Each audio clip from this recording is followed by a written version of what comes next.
Okay, let's do an update on the 54 cab over. I just want to kind of run you guys through some of this stuff. It's outside today because I'm working on another project. But basically right now what we've got is I've got the throttle linkage all hooked up. I've got it where it'll go into gear. Everything runs from here back to the motor. If you look up under here, your throttle linkage runs on a cable all the way to the back here. And transmission is the same way. It's got a cable that runs all the way up to here. So you can, you know, traditionally most of the time you have the engine in the front and everything fits. This, on the other hand, everything is in reverse, including even the air conditioning. We're putting air conditioning in it up underneath the dashboard here probably this next week. And all the air lines, or all the Freon lines, instead of running down into the front of the motor, they got to run all the way to the back. They're a lot longer. It's just a little bit more of a process. The wiring's getting close. It's all in here laid out under the seat. So once he gets in this thing, if he has any issues, he can flip the seat up and look for anything that's wrong with any fuse or whatever. All the plugs, if you look underneath here and inside of here, all the plugs that we're using are Deutsch connectors, which are probably the top of the line connector for wiring, because we don't want to have any problems with this thing. A lot of times with these things, like myself, I would rush through the wiring. I have a guy that actually does the wiring, Chaka, in the shop, and he's really good at it. He has the patience for it. So usually when you're doing these things, get somebody that knows what they're doing with wiring, because you don't want to have any problems down the road, especially with this one. We're running airbags. We have a lockup on the converter. We have tons of gauges. There's a lot of things that are going on here, so you don't want to have wiring issues. But I'm going to cycle the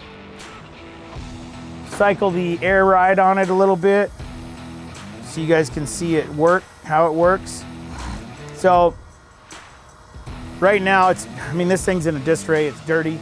I do have the doors done. I got the power windows in it yesterday, which I can take you in and show you the power windows.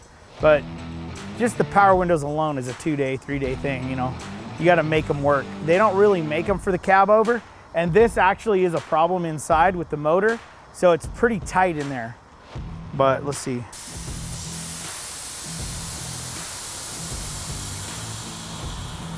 So this thing will lay all the way bumper on the ground. Same with the back, let's see.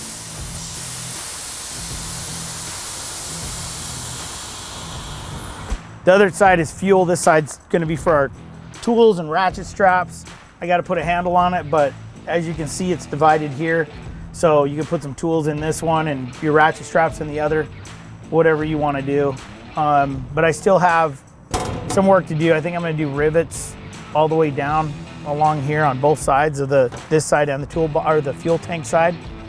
The winch is gonna probably come back out. I got a newer one that we're gonna put in it.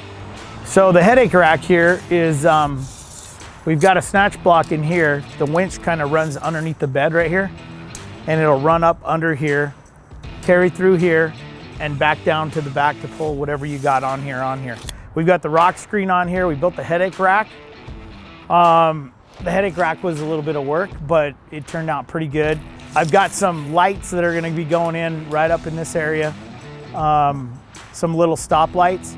So this little area here is open like an old wrecker truck. It'll have a little stoplight right here. The stacks are pretty much done. We've got the exhaust all ran underneath the truck up into the stacks.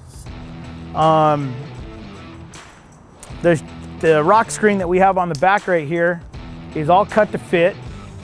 And now what I'm gonna do is trim it out. I'm gonna trim it out with some material around the edge, but that won't be till we're completely done with the project. The worst thing to do is start welding or putting the deck on, because you can't get in here once you do that. And I'm gonna make these sheets so they're removable in case you gotta get to the motor, because as you can see right here, it's gonna be a little bit of a pain in the butt to get to the motor if there's any issues. You know, if you got a leaky valve cover gasket or something like that, you can pull this sheet off, climb in there and change the valve covers really easy. It's not gonna be that bad. We got everything hooked up. The motor will fire up in this thing. It sounds really good. Got a nice idle to it.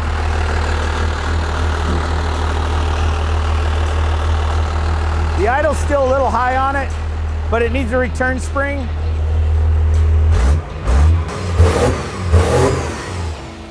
So we figured out that the fuel tank on this holds about 60 gallons of fuel. So he'll be able to go forever on a tank of fuel.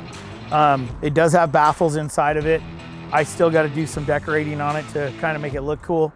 But there's a lot of work that's been done. All these little notches right here have to be done by hand. So, and there's a bunch of them here. So you can imagine the time it took me to put these little notches in here. And then these little D-rings, you can tie down whatever you want on this thing. You know, this thing is at a slope, so you want to make sure that you have whatever load on here secure and tied down. This little flat deck part right here is where the front tires of the rat rod's gonna sit. So once it comes up, it'll sit up on here, leaving the rear axle of the rat rod probably here, which is good for the weight, you know, centering the weight up. The motor lowered in the truck now is gonna keep this thing from being too much, there won't be that much sway in it. We did put you can't really see it underneath there, but there is an F450 sway bar underneath this. So it's set up for probably a 2-ton truck. So hopefully that'll help any sway going down the road.